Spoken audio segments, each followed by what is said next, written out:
Mwalimu mmoja wa kiume wa Kirangare amepatikana kama amefariki kwa nyumba aliyokuwa akiishi hapa Kirangare. Haya yote yamejiri baada ya mwanamke ambaye huwa anakuja kumfulia nguo kila Ijumaa. Alikuwa amekuja kwa kibarua kama kawaida, lakini alipobisha mlango pale hakuna aliyeweza kumfungulia mlango, na vile mlango ulikuwa umefungwa kutoka sehemu ya ndani, na ndiposa akataka kujua habari zaidi ni kwa nini labda hafunguliwi mlango pale. Akaweza kumfikia msimamizi wa nyumba hizi ili kutaka kupata habari zaidi.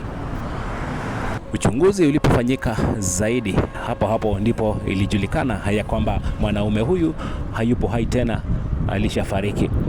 Na kulingana na ripoti zilizopo ni ya kwamba kuna siku kadhaa ambazo huyu mwanaume hajakuwa akionekana pale.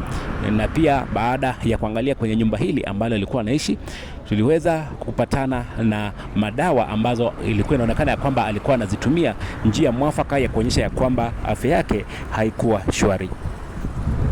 Maafisa wa polisi wameweza kufika katika sehemu hiyo na kuchukua mwili wake na kupeleka katika chumba cha kuhifadhi maiti. Nikiripoti nikiwa katika sehemu hii ya Kirangare, Nyadhona Ward, Kiambu County, ni DMK Favored TV.